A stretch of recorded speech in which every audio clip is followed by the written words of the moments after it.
একটা ম্যানিফেস্টো নির্বাচনের ম্যানিফেস্টো তৈরি করেছিলাম এবং কথা ছিল যে ওনারা যখন নির্বাচিত হবেন বলবেন, ওই ম্যানিফেস্টোতে কিন্তু সিগনেচার করা ছিল। সালাউদ্দিন সাহেব সিগনেচার করেছিলেন, হারুন সাহেব ছিলেন, হারুন সাহেব সিগনেচার করেছিলেন এবং ওই ম্যানিফেস্টো অনুযায়ী কিন্তু কাজটা শুরু করার কথা ছিল। কিন্তু আমরা দেখলাম যখনই উনি চেয়ারে বসে গেলেন সমস্ত সব কিছু উল্টায় গেলেন, কোনো কিছু আর শুরু হলো না। আমাদের ডিস্ট্রিক্ট ডিভিশনের খেলা শুরু হলো না, আমাদের তৃণমূল পর্যায়ের যে ডেভেলপমেন্টের কাজ শুরু হলো না এবং যতগুলো আমরা ম্যানিফেস্টোতে বলেছিলাম সব যে করা যেত এক টেনরে এটাও না, কিন্তু শুরুটা কিন্তু আমরা করতে পারতাম। কিন্তু শুরু যখন করা হলো না, ওনারা যখন ওনাদের নিজেদের স্টাইলে চললো, তখন আমি দেখলাম যে না, এখানে আসলে ওনাদের সাথে কাজ করা আমার জন্য খুব ডিফিকাল্ট। তখন আমি আস্তে করে আমার নিজের মতো করে সরে এসে আমি ফুটবলের ডেভেলপমেন্টের জন্য নিয়ে আমরা তখন কাজ শুরু করেছি। আমার একটা প্রশ্ন ছিল, আমি অনেকক্ষণ এখানে দাঁড়িয়ে আছি। আমরা কিন্তু বিগত সময় দেখেছি যে আপনি ফুটবল নিয়ে কাজ করেছেন, ক্লাব নিয়ে কাজ করেছেন এবং ফুটবল আগানোর জন্য চেষ্টা করে যাচ্ছেন। সো কিছুদিন আগে কিন্তু আমাদের দেশে একটা ঘটনা ঘটেছে যে চট্টগ্রাম আবাহনীর মতো ক্লাব যারা খেলার জন্য আগ্রহ প্রকাশ করেনি এবং তারা দল গঠন করতে চাচ্ছিল না, তো শেষ মুহূর্তে যেভাবে হোক তারা দল গঠন করেছে এবং তাদের চলতে গেলে কিন্তু তাদের একটা ফাইন্যান্সিয়াল সাপোর্ট দরকার। সো আপনি আসলে এইটার ব্যাকগ্রাউন্ডটা একটু আমি বলি, আমি বুঝতে পেরেছি এটা ব্যাকগ্রাউন্ডটা আমি আপনাকে বলি।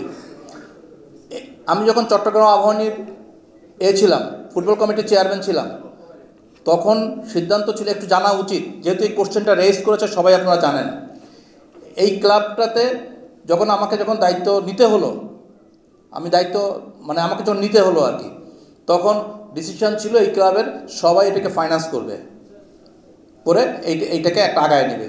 কিন্তু ফাইনালি দেখা গেল একটা লোক ওখানে যারা ছিল, আমি নাম বলতে চাই না, কোনো ফাইন্যান্স কেউ করে নাই, পুরো জিনিসটা আমার উপরে চাপিয়ে দেওয়া হলো। গত 2 বছর ধরে আমি চেষ্টা করেছি এখান থেকে বেরিয়ে আসার জন্য, বিভিন্ন কারণে, কারণটা আমি অন এয়ার বলতে চাই না, বিভিন্ন কারণে আমি বেরোতে পারিনি। গত 4 মাস আগে সিদ্ধান্ত হলো যে এবারের যে গত যে লিগটা চলতেছিল এই লিগ পর্যন্ত আমি কাজ করব, লিগের পর থেকে আমি আর এটাতে থাকবো না, সিদ্ধান্ত এটা হয়েছে। এবং গত 2 মাস আগের সিদ্ধান্ত, এটা কিন্তু অল অন এ সাডেন সিদ্ধান্ত না যে প্রিমিয়ার লিগে খেলবে না, গত 2, 3, 4, 5 মাস আগের সিদ্ধান্ত এটা। আরমান আজিজ যদি এখানে থেকে থাকে সে এটা আমার চেয়ে আরও ভালো বলতে পারবে। এখানে আরমান আজিজ যেটা ম্যানেজার ছিল, এখানে সিদ্ধান্ত ছিল যে এটা আর বিপিএলে খেলবে না, কারণ বিপিএলে যে অবস্থা চলতেছে, আমাদের মাঠের খেলা যখন টেবিলে চলে আসছে তখন এটাতে আর খেলার কোনো যুক্তি নেই, তারা তখন অবনমিত হবে, দিয়ে তখন নিচে তারা কাজ করবে। কিন্তু এই যে 5ই আগস্টের আমি বলেছি আমি আর ফুটবলে থাকবো না। 5ই আগস্টের পট পরিবর্তনের পরে হঠাৎ করে ক্লাব কর্তৃপক্ষ ওনারা সিদ্ধান্ত নিলে ওনারা খেলবেন, এটা ওনাদের ইস্যু, এখানে আমার কোনো ইস্যু নেই। এখানে ওনার ডিসিশন নিচ্ছে, ওনারা কীভাবে ক্লাব চালাবেন এটা ওনাদের দায়িত্ব, এটা এখানে আমাদের কোনো রকম ডাইরেক্টলি কোনো ইনভলভ নেই। আমি এই পয়েন্টে আমি আর কোনো কথা বলতে চাই না। প্রথমে আপনাকে অভিনন্দন যে ঘোষণা দেওয়ার জন্য। আপনার বক্তব্যে একটা নতুন জিনিস এসেছে যে ফ্র্যাঞ্চাইজি ফুটবল, এর আগেও আপনি এর আগের বারেও বলেছিলেন, যদি সেটা ইমপ্লিমেন্ট হয়নি, এবার যদি আপনি সভাপতি হতে পারেন, এই ধরনের বাংলাদেশ সুপার লিগ অথবা সুপার টুর্নামেন্ট নামে কোনো কিছু একটা করার মতো পরিকল্পনা আছে আপনার, এটা একটু বিস্তারিত বলবেন কিনা? এটা আরেকটা জিনিস একটু জানতে চাইবো যে আমাদের যে ফিফার র্যাঙ্কিং নিয়ে আমরা সবসময় সমালোচনার মুখে পড়ি বা কথা বলি, যেটা আপনার বক্তব্য এসেছে, এখন আমরা 184 নম্বরে আছি। আপনি যদি সভাপতি নির্বাচিত হন, আপনি কত নম্বরে বাংলাদেশকে আনতে চাইবেন? এইটা ফুটবলের তো কোনো স্ট্রাকচারই নাই এখন, আগে স্ট্রাকচারটা তৈরি করতে হবে, শুরু করতে হবে, তারপর এটা নিয়ে আমরা কথা বলতে চাই। এখন এটা আগাম আমি কোনো কথা বলতে চাই না যে ফুটবলে এখন এই র্যাঙ্কিং আছে আমি ওই জায়গায় নিয়ে চলে যাব, এটা ফেক কথাবার্তা হবে। আমি কোনো ফেক কথাবার্তা অথবা মিথ্যা আশ্বাস আমি দিতে চাই না, যেটা প্র্যাকটিক্যাল যেটা হবে সেটা হবে, আপনারা সেটা দেখতে পাবেন, নাম্বার 1। নাম্বার 2, ফ্র্যাঞ্চাইজি লিগ নিয়ে আমরা অনেক কাজ করেছিলাম, আমরা বিভিন্ন কর্পোরেট হাউসদের সাথে কথা বলেছিলাম, তো সেখানে বন্ধ হয়ে গেছিলো, এটা নিয়ে আমরা আবার শুরু করবো আর কি। তবে ফ্র্যাঞ্চাইজি লিগ যদি আমরা আসতে পারি, ফ্র্যাঞ্চাইজি লিগ আমরা শুরু করবো ইনশাআল্লাহ, দ্যাট ইজ কনফার্ম, এ ব্যাপারে কোনো সন্দেহের কোনো কারণ নেই।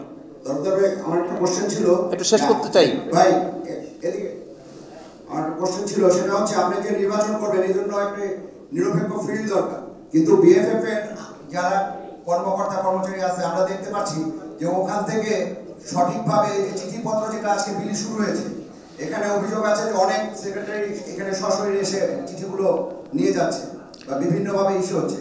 এই ক্ষেত্রে আপনাদের পরিকল্পনাটা কি? এইটা আসলে এটা আমরা শুনেছি আজকে যে প্রায় 25-26 জনকে দিয়ে দেওয়া হয়েছে, যেটা বাই পোস্টে যাওয়ার কথা ছিল হাতে হাতে। ডেফিনেটলি এটা করতে পারে না, বিএফএফ এই আইন নাই এটা নিয়ে আমরা বিএফএফকে চিঠি দিব ইমিডিয়েটলি, এবং চিঠি দিয়ে ফিফা এফসিকে আমরা জানাবো যে এই ধরনের মানে অনিয়ম করা হচ্ছে এটাতে, এটা বলবো আমরা। আসসালামু আলাইকুম, আমি আর দুইটার পরে আর করেন নাম, মোটামুটি আমি কিন্তু সব কভার করে গিয়েছি। আমার একটা প্রশ্ন আছে একজন সমর্থক হিসেবে, কারণ আমরা ফুটবলের ভিউয়ার, তো আমরা মনে করি আমাদেরও একটা অবস্থান এসে আছে, আমরা ফুটবল না দেখলে কেউ দেখবেন। তো আমার প্রশ্নটা হচ্ছে 64টা ডিএফএ বাফুফেরই অন্তর্ভুক্ত বা বাফুফের আওতাধীন সংস্থা, তো তাদের অধীনে লিগগুলো হয়, সেগুলো ঠিকভাবে হয় না। তো আপনি যদি নির্বাচিত হয়ে আসেন, তো ডিএফএ গুলোকে নিয়ে আপনি কিভাবে কাজ করবেন? নতুন করে ডিএফএ গুলোকে নিয়ে কোনো প্ল্যান আছে কিনা, বা গ্রাসরুট লেভেল আপনি কিভাবে বলছেন যে পিকেএসপির সাথে আপনাদের সমন্বয় করে কাজ করার প্ল্যান আছে, তো আপনার কি মনে হয় না যে 64টা ডিএফএ কে কাজে লাগিয়ে গ্রাসরুট লেভেলের ফুটবলটাকে মানে একদম গোড়া থেকে তুলে আনা সম্ভব? আর আরেকটা প্রশ্ন হচ্ছে যে বাফুফের কমিটিটা যেটা, সেটা 21 সদস্য বিশিষ্ট হয়। আমরা এখন পর্যন্ত যেটা দেখি যে টপ 6 পোস্টে যারা থাকে ওনাদের মধ্যে যে বাফুফের নিয়ন্ত্রণটা একবার কেন্দ্রীভূত থাকে, আর বাকি 15 যে সদস্য তাদের মধ্যে ম্যাক্সিমামই থাকে নিষ্ক্রিয়, বা তাদের কোনো তারা কোথায় কাজ করতেছে এই জায়গাটা সবসময় ক্লিয়ার না। তো আপনারা এই দিকে কিভাবে আমি কিন্তু অলরেডি এই কথা কিন্তু একবার বলে গিয়েছি যে আমরা তৃণমূল পর্যায়ে কীভাবে কাজ করব, মোটামুটি একটা আমাদের এখনও ডিটেল আমরা তৈরি করি নাই, যেটা আমরা বুঝতে পেরেছি যে আমরা এটাকে তৃণমূল পর্যায় থেকে যেভাবে নিয়ে আসবো, ফুটবলকে ডিসেন্ট্রালাইজ করবো, একদম ফুটবলকে গ্রামে পাঠিয়ে দিব। এই মতিঝিলের বাফুফে ভবনের ভিতরে কিন্তু ফুটবল থাকবে না। ফুটবলের সাথে আমাদের থেকে যারাই থাকবে, যারাই আসবে, সবাইকে গ্রামে যেতে হবে, গ্রামে যেয়ে কাজ করবে। আমাকেও যেতে হবে। আমরা ডিসেন্ট্রালাইজ করার জন্য আমরা কীভাবে হবে সেটা নিয়ে আমরা কাজ করতেছি। ওটা অলরেডি বলে গেছি। নাম্বার 1। নাম্বার 2 যেটা আপনারা বলেছেন ডিএফের যেদেরকে নিয়ে কাজ করার ব্যাপারে, এটা তো আমরা কাজ করতেই হবে। ওইটার সাথে কিন্তু একই প্রশ্ন, এগুলো কিন্তু আমি বারবার বলে গেছি আপনাদেরকে। 21 সদস্য যেটা আছে সেটা তো এটা হচ্ছে যে football federation is guided by the FIFA. এখানে ফুটবল ফেডারেশন একা কিছু করতে পারে না। যদি কোনো রকম ওই ধরনের কোনো প্রয়োজনীয়তা দেখা যায়, তখন আমরা পরবর্তী যদি আমরা আসতে পারি, আমি তো এখনও নির্বাচনে আসতে পারবো কিনা সেটাই তো জানি না এখনও।